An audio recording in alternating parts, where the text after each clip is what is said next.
j'espère que vous allez bien. Installez-vous confortablement, prenez un thé, un petit café, comme moi. Parce qu'aujourd'hui, on va parler d'un sujet qui me tient vraiment à cœur et je sais qu'il va aussi vous toucher. Combien de fois est-ce que vous vous êtes déjà dit « mais est-ce que je suis une vraie couturière ?» Combien de fois vous avez aussi scrollé sur Instagram en voyant les créations des autres et vous vous êtes dit « moi à côté franchement c'est clairement du bricolage ». Et bah aujourd'hui on va crever cette abcès ensemble, on va parler de ce syndrome de l'imposteur qui nous bouffe clairement toutes et surtout, on va arrêter de culpabiliser les gars. Mais avant qu'on plonge dans le vif du sujet, si c'est la première fois que tu tombes sur ma chaîne, n'hésite pas à t'abonner. On forme ici une vraie communauté de passionnés de couture, sans jugement, juste du partage et de la bienveillance. Et promis, tu vas voir qu'à la fin de cette vidéo, tu vas te sentir légitime, peu importe ton niveau en couture.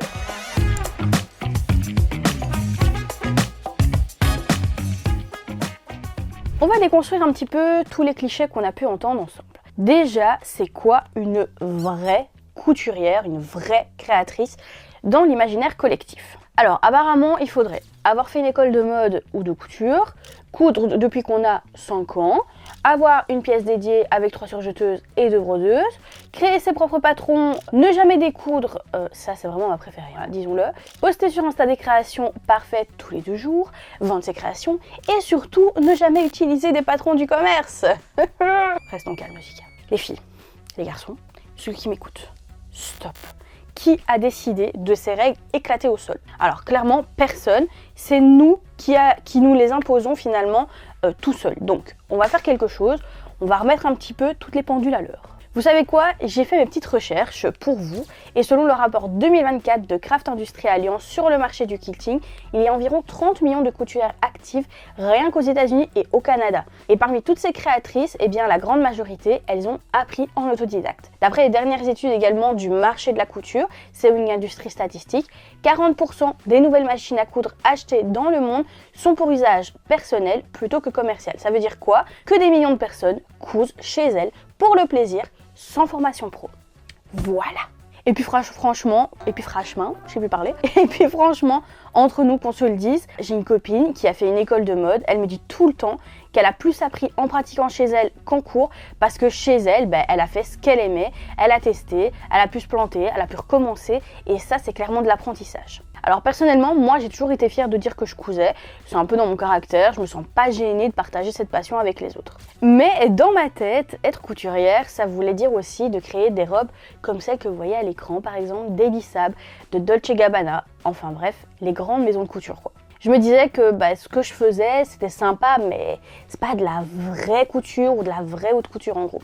Eh bien, vous savez quoi? Il y a quelque chose qui m'a fait tilter. Un jour, une amie m'a dit « mais tu passes 10 heures par semaine sur ta machine à coudre, tu as fait 30 projets cette année, tu as les autres à apprendre, si t'es pas une couturière pro, je sais pas c'est quoi là. » Et là, je me suis dit « boum, révélation les gars, clairement. » On va voir ici les différents profils de créatrices, créateurs, et ils sont absolument tous valides.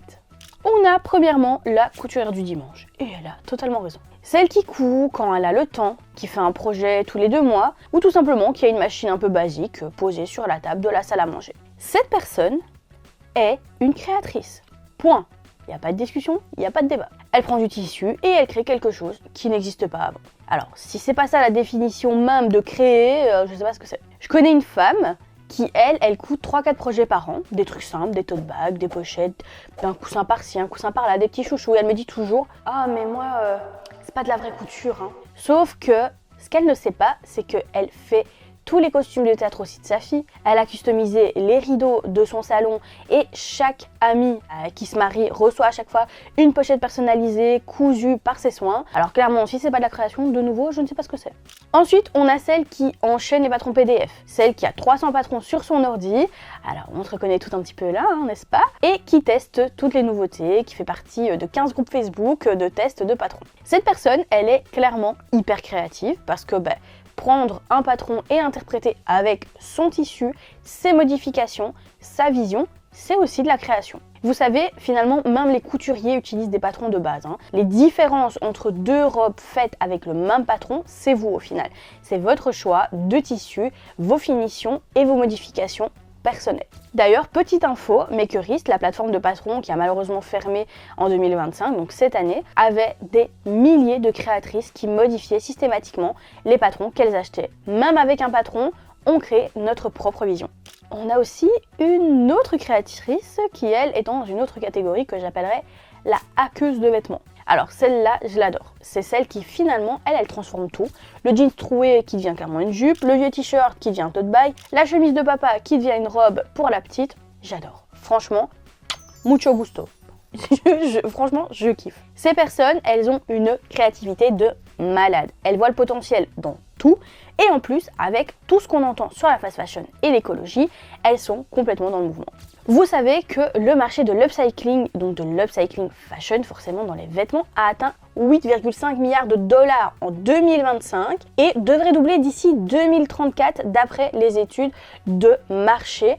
Alors, je vous mettrai tous les liens dans la description. On parle d'une croissance de plus de 9% par an. Donc ces créatrices, clairement, ce sont des pionnières. On a ensuite la perfectionniste technique. Alors elle, c'est celle qui passe 3 heures sur une boutonnière, celle qui défait et refait jusqu'à ce que ce soit parfait, celle qui suit les instructions à la lettre et qui finalement a toujours des finitions nickel. Et parfois, elle se dit que c'est toujours pas assez créatif parce qu'elle suit juste les instructions, mais les filles, la technique, c'est aussi la base de tout un art. Hein. Un pianiste, il ne peut pas faire de piano s'il n'a pas sa gamme. Donc à un moment donné, vous maîtrisez des techniques assez complexes quand même. Et puis cette recherche finalement de perfection, c'est un peu une forme de créativité, c'est créer de la beauté dans le détail, dans la précision, c'est tout aussi valable. On a une autre créatrice qui, elle, est la créatrice business, la businesswoman. Alors elle, c'est celle qui fait de sa passion son métier, celle qui vend sur Etsy, qui fait les marchés, qui a peut-être même sa propre boutique en ligne ou physique. Alors attention, je dis pas qu'il faut vendre pour être une vraie créatrice, pas du tout, mais c'est vrai que parfois, celles qui vendent se sentent plus légitimes. Pourtant, on va pas se mentir, vendre ça veut pas dire en fait finalement vous êtes plus créative. Ça veut dire avoir trouvé un business model. C'est différent. Moi j'ai une amie qui vend des scrunchies basiques sur les marchés par exemple, et elle n'est pas plus créatrice que vous qui faites par exemple des robes complexes pour le plaisir, on est bien d'accord. On va se poser une question de pourquoi on culpabilise autant. Bon. Là, on va passer dans la comparaison, qui est clairement un poison. On va parler du gros morceau. Instagram, Pinterest, YouTube. Ces réseaux qui nous inspirent, mais qui nous détruisent aussi parfois. On voit que le résultat final, j'en ai déjà parlé plein de fois. On voit pas les 15 essais ratés avant, on voit pas la couture qu'on a décousue 4 fois, on voit pas le tissu foutu en l'air parce que le patron était mal coupé. Non, ça, on ne voit pas. Par exemple, moi, sur une de mes prochaines vidéos qui va sortir sur ma robe de mariée, bientôt sur YouTube, ne vous inquiétez pas, j'ai galéré. Sur Instagram, vous verrez que la photo de la robe finie, toute belle, toute parfaite, mais la vidéo des backstage, vous allez aussi voir la réalité, les moments de doute, les erreurs, les reprises. Mais sur Insta, oh elle est trop belle ta robe, tu as des doigts de fée, etc. Alors non les filles, j'ai juste de la persévérance et aussi un bon appareil photo, on va pas se mentir, pour faire tout simplement des bonnes prises. On va reparler un petit peu de statistiques au niveau des derniers rapports de Craft Council UK. Je vous mets de nouveau tous les liens dans la description qui révèlent quelque chose d'incroyable parmi les créatrices interrogées. Seulement 39,6% se sentent vraiment incluses dans la communauté créative. La majorité travaille à temps partiel sur leur passion et pourtant 36,4% restent optimistes pour l'avenir. Mais le plus fou, presque toutes continuent parce que ça leur apporte du bonheur, peu importe les difficultés. Alors vous voyez, on est toutes dans le même bateau finalement, même celles que vous admirez sur Instagram doutent d'elles-mêmes. Et je peux en confesser clairement face à vous. On a aussi le fameux poids des « il faut ». On s'impose finalement tellement de règles. Il faut coudre régulièrement. Alors, qui a dit ça? Si tu couds une fois par mois et que ça te rend heureuse, c'est parfait. Il faut progresser vite. Mais pourquoi déjà? Dites-le moi. C'est pas une compétition. Certaines, elles cousent déjà depuis 10 ans et font toujours des projets simples parce que c'est ce qui les détend en fait, tout simplement. Il faut avoir du bon matériel. N'importe quoi. On peut commencer avec des choses qui ne coûtent pas très cher, qui est quand même du bon matériel. Ma grand-mère, elle a cousu toute sa vie avec une Singer de 1950 qui faisait que du point droit et elle a habillé toute la famille. Elle avait pas 50 000 points sur sa machine et ça fonctionnait très bien. Même si c'est vrai qu'avoir du bon matériel, ça aide à aller plus loin, ça facilite certaines techniques, c'est pas ce qui fait de vous une créatrice. Clairement, qu'on se le dise, c'est votre envie, tout simplement, votre passion et votre créativité qui fait de vous une créatrice plutôt. Vous savez ce qui compte vraiment, le plaisir que vous prenez, c'est tout. Si coudre un simple sac, ça vous rend heureuse, alors vous avez absolument tout compris et vous avez tout gagné. Je me réinstalle confortablement pour la suite de cette vidéo. Et puis, on va se le dire franchement aussi, qui a intérêt à ce qu'on se sente pas légitime finalement? Est-ce que vous avez la réponse? L'industrie. Plus on doute, plus on achète. Un nouveau cours, une nouvelle machine, un nouvel outil indispensable. Alors, je dis pas qu'il faut rien acheter, hein, on est bien d'accord, mais parfois on achète pour combler un manque de confiance plutôt qu'un vrai besoin. Si j'avais une surjeteuse, là je serais une vraie couturière. Bah non, tu es déjà une vraie couturière, même sans surjeteuse. On va maintenant redéfinir ce que c'est qu'une vraie créatrice. Alors, c'est selon moi, c'est ma définition et bah, je pense qu'elle va vous plaire en fait. Hein, j'allais dire, elle plaira peut-être pas à tout le monde, mais si, je pense qu'elle va vous plaire. Alors, accrochez-vous pour la définition. Pour moi, être créatrice, c'est simple. C'est quelqu'un qui crée. Ouais, je sais. J'ai été la chercher loin. Tu prends un truc, tissu, vêtements, patron, idée, ce que tu veux, et tu en fais autre chose. C'est ça, créer. Que ce soit moche ou beau, simple ou complexe, vendu ou gardé, tu as créé. Point. Ouais, on est dans point par point, donc je dis point forcément. Et je vais aller plus loin. Tu es créatrice même quand tu rates. Surtout quand tu rates, parce que rater, c'est essayer. Et essayer, c'est clairement aussi le cœur de la création. On va voir ici les différentes formes de créativité en couture. Et sachez une chose, c'est que la créativité en couture, elle est partout. Dans le choix des tissus. Alors, associer une popeline à fleurs avec un passepoil uni, c'est créatif, c'est ta vision et c'est ton goût. Et personne ne peut en juger d'ailleurs. Dans l'adaptation, rallonger une jupe parce que tu préfères, changer un col rond en col en V par exemple, ajouter des poches, team poche, on est là, on se sait, eh bien c'est de la création. Dans la résolution de problèmes, pas assez de tissu, tu improvises avec un autre, patron pas à ta taille, tu grades, machine qui fait des siennes, tu trouves une solution. Ça, c'est être créative. Dans le processus lui-même aussi, le simple fait de choisir de créer plutôt que d'acheter tout fait, c'est un acte créatif. C'est dire, je vais faire quelque chose d'unique pour moi. Alors j'ai fait un petit, pas sondage, mais oui, un peu un questionnement sur Instagram. J'ai demandé à la commu ce que la couture leur apportait et leurs réponses, les filles, clairement, ça m'a touchée. Je vais vous les lire. Si vous n'êtes pas encore abonné sur Instagram, n'hésitez pas à le faire parce que du coup, vous allez pouvoir intervenir dans des vidéos comme celle-ci et qui sait, peut-être même intervenir visuellement un jour. Alors, on a ici Delphine qui nous a dit « Ce qui me rend heureux, c'est de réaliser quelque chose avec mes mains. Ça me déstresse et je m'évade. Je suis dans ma bulle de cousette. » Incroyable. Créer quelque chose de concret de mes mains, sensation juste magique. En gros, elles ont vraiment résumé tout ce que je vous ai dit dans la vidéo. Alors ici, de nouveau, on a un autre message de Lydie qui nous dit « C'est de voir l'avancement. » Moi, je trouve que c'est un travail de magicien, car au départ, tu as un rectangle de tissu et à la fin, tu as un habit que tu portes et c'est magique. Mais pépite, attendez, c'est pas fini.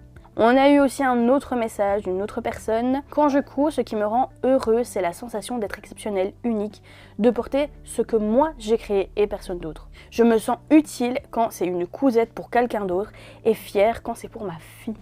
Et les gars, vous allez me faire pleurer, mais c'est incroyable. Ici, on a Upsycla. Je vous mettrai aussi leur Instagram si je vois que c'est des Instagram professionnels où ils vendent des créations. Comme ça, au moins, vous pourrez aussi aller vous abonner. Elle me dit, ça stimule la créativité, ça occupe l'esprit et le vide en même temps. Plus la satisfaction de pouvoir créer de ses propres mains. C'est un sentiment d'accomplissement personnel. Mais meuf, tellement, mais tellement. Voilà les retours que j'ai pu avoir. Alors je crois que... Ah mais attendez, j'en ai encore d'autres en fait. Ah, vous avez été nombreux à répondre, je vous dis tout. Je vais tout vous lire. Vraiment, je vous ai demandé de répondre, du coup, je vais tout vous lire. Alors, on a ici, je sais pas si c'est Misha, je sais pas son prénom, je crois que c'est un pseudo, mais qui me dit « Un moment que pour moi, lorsque je fais de la couture, relaxant et créatif à la fois. » On a ici Anaïs qui nous dit « Pour moi, c'est la satisfaction de faire quelque chose de mes propres mains que je peux garder. » On a quelqu'un qui m'a aussi répondu « Coucou, cela m'apaise ». On a aussi quelqu'un qui m'a répondu « La couture, c'est un sentiment de liberté dans ma vie de maman de 8 enfants. » Pardon, 8 enfants, madame, bravo. Comment vous faites? Je comprends que c'est un moment de liberté pour vous. Quand je couds, mon esprit se libère et s'apaise. Et normalement, à la fin, il en ressort quelque chose d'utile en plus. C'est tout bénef. Voilà, j'ai vraiment fini en beauté avec la maman ici de 8 enfants. Alors chapeau, hein, j'ai même plus que chapeau parce que 8 enfants, franchement bravo. Vous devez avoir une organisation incroyable, vraiment magnifique. Merci infiniment d'ailleurs pour vos retours. Comme je vous l'ai dit, n'hésitez pas à me suivre sur Instagram parce que du coup ici par exemple, là j'ai demandé aussi des avis pour une autre vidéo. Et du coup, je vais pouvoir vous lire justement, ça c'est trop bien. Et donc vous voyez un peu tout ce que les personnes nous disent, c'est incroyable. Au final, comme vous l'avez compris, ce que vous avez pu constater, c'est que chacun crée à sa façon, chacun apporte quelque chose, chacun est une créatrice finalement.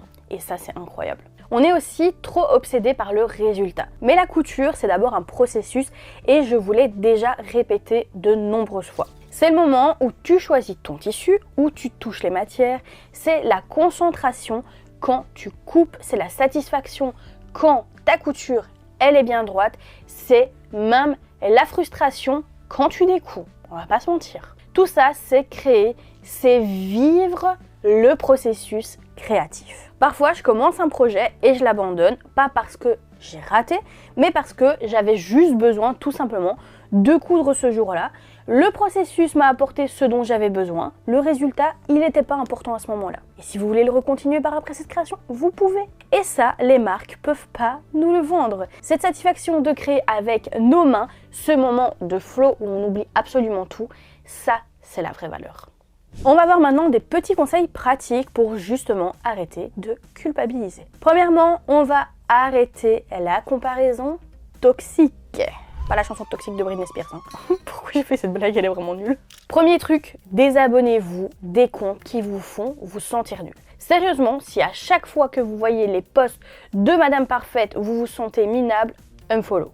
On ne suit pas ce compte-là. Suivez plutôt des comptes qui montrent les ratés, les processus, les galères. Il y en a plein maintenant, des comptes real, pour qui je me prends, des comptes réels, vraie vie quoi, qui montrent la vraie couture. Et finalement, pas que la version Instagram, je ne sais plus parler. Alors moi, j'ai une règle. Pour chaque compte parfait que je suis 2 comptes normaux. Comme ça, mon feed il reste à peu près équilibré et réaliste. Deuxième point, on peut également tenir un journal de couture. Alors ça, si vous êtes vraiment, mais vraiment, que vous sentez d'y aller, allez-y. Moi, j'ai vraiment du mal à le tenir celui-là parce que je suis pas très, disciplinée. Alors, ça peut être un peu cucu, hein, on va pas se mentir, mais tenir un petit carnet de vos créations, ça change quand même beaucoup de choses. Dedans, vous allez noter ce que vous avez fait, même si c'est juste un ourlet, ce que vous avez appris, ce qui vous a rendu fier, même les ratés, avec ce qu'ils vous ont appris pour ne plus refaire les mêmes erreurs. Et vous allez voir qu'au bout de quelques mois, tout le chemin parcouru que vous avez fait. Parce qu'on oublie vite d'où on vient, hein, on va pas se mentir. Moi, je me rappelle, j'ai commencé avec des gants de toilette sur des vieux essuies de ma grand-mère. Heureusement, je m'en souviens aujourd'hui, mais ça aurait été bien que je fasse mon process de tout ce que j'ai commencé à coudre. Des fois, je vois des créations, je me dis, oh Seigneur, ça a vraiment éclaté ces créations. J'ai plus de photos, désolée, je crois que j'en ai plus. Pour vous montrer, voilà. Troisième point, on va aussi célébrer toutes les petites victoires. Si vous avez réussi votre première fermeture invisible, célébrez les gars. Votre ourlet est droit pour la première fois, victoire. Vous avez osé coudre du jersey, vous êtes champion. On attend toujours le grand projet pour être fier, mais finalement chaque petit pas compte et ça on l'oublie très souvent. Dans notre groupe Facebook, j'aimerais qu'on mette en place quelque chose, je ne sais plus parler. Les vendredis victoires où chacune pourrait partager sa petite ou sa grande victoire de la semaine. Ça peut être j'ai enfin rangé mes tissus, je sais pas moi, j'ai fait ma première chemise, tout ça, tout compte pour que vous puissiez justement vous motiver. Donc n'hésitez pas à suivre la communauté Enjoy Couture sur Facebook si vous y êtes. Il va falloir aussi se fixer ses propres objectifs. Arrêtez de vouloir le niveau de quelqu'un d'autre. Fixez-vous vos objectifs à vous. Peut-être que votre objectif à vous, c'est par exemple coudre une fois par mois pour déstresser, faire tous les vêtements de Noël pour les enfants, apprendre une nouvelle technique par an ou juste prendre du plaisir sans objectif particulier. Et sachez une chose, c'est que c'est votre parcours et que personne ne peut le définir à votre place. Trouvez votre communauté. Entourez-vous de personnes bienveillantes, que ce soit en ligne ou en vrai, peu importe. Les groupes de couture locaux, c'est génial pour ça. Vous voyez que tout le monde galère, tout le monde découd, tout le monde a ses moments de doute. Et ça, c'est top parce qu'au moins, vous voyez que vous n'êtes pas seul.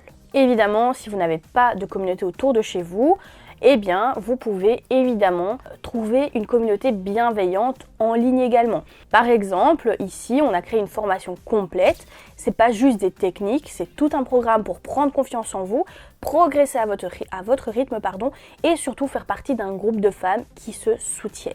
Donc le lien est dans la description évidemment si ça vous intéresse. On est déjà des dizaines de milliers à s'entraider et franchement l'ambiance elle est incroyable. Moi je trouve que vraiment vous êtes des pépitas, la communauté Enjoy Couture, cœur sur vous, vraiment je vous aime, vous êtes des cœurs. On a aussi la partie où il va falloir accepter les phases. La couture c'est pas linéaire, parfois on coud tout le temps, parfois on touche pas la machine pendant 3 mois et c'est normal. C'est pas parce que vous faites une pause que vous n'êtes plus couturière. Vous êtes une couturière en pause, c'est tout. Par exemple, il y a quelques semaines, j'ai pas touché ma machine à coudre. Clairement, j'étais dans un burn-out créatif total. J'avais l'impression un peu, je vais pas dire d'être une fraude, mais bon, moi qui parle de couture tous les jours, voilà. Et bien, vous savez quoi, cette pause, elle m'a vraiment fait ressentir que j'avais besoin de la couture, ça m'a fait revenir encore plus d'envie et d'idées. Parfois le cerveau, au niveau d'un point de vue créatif, il a aussi besoin de repos. Alors voilà, on arrive tout simplement tout doucement au bout de notre petite discussion. J'espère vraiment du fond du cœur que cette petite vidéo vous a fait du bien, que vous vous sentez beaucoup plus légitime, plus fier aussi de ce que vous faites et ça c'est très important. Rappelez-vous de quelque chose, vous n'avez pas besoin de diplôme pour être créatrice. Vous n'avez pas besoin de matériel haut de gamme, vous n'avez pas besoin de coudre tous les jours, vous n'avez pas besoin de vendre vos créations, vous n'avez pas besoin de faire du compliqué. Tout ce dont vous avez besoin, c'est l'envie de créer et ça, je sais que vous l'avez déjà. Chaque fois que vous vous asseyez devant votre machine, que ce soit une Singer de 1970 ou la dernière Bernina, que vous cousiez une housse de coussin ou une robe de mariée, vous perpétuez un savoir-faire millénaire. Vous créez de vos mains dans un monde de consommation et vous êtes finalement la résistance créative. Alors si cette vidéo vous a parlé, n'hésitez pas à la partager, pas pour moi, mais pour toutes celles et tous ceux qui doutent. Pour votre copine qui dit « je bricole juste », pour votre maman qui pense que ses ourlets c'est pas de la couture, pour toutes celles et ceux qui ont besoin d'entendre qu'elles sont juste légitimes.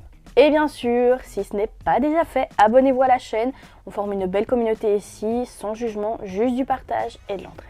Pour celles et ceux qui voudraient aller plus loin, on a nos formations complètes en description, enfin notre formation complète, il n'y en a qu'une. C'est plus de 40 patrons PDF, plus de 50 heures de cours et surtout un espace de partage pour toutes vos questions. Vous évoluez à votre rythme depuis chez vous avec toute l'aide possible. On travaille la confiance autant que les compétences, donc si vous êtes intéressé, tout est dans la description. Sur ce, mes chères créatrices, créateurs, parce que oui, vous êtes des créatrices et des créateurs, je vous dis à très bientôt pour une prochaine vidéo. Continuez de créer, continuez de vous faire plaisir et surtout, soyez fiers de vous. Prenez bien soin de vous, on se retrouve la semaine prochaine. Ciao!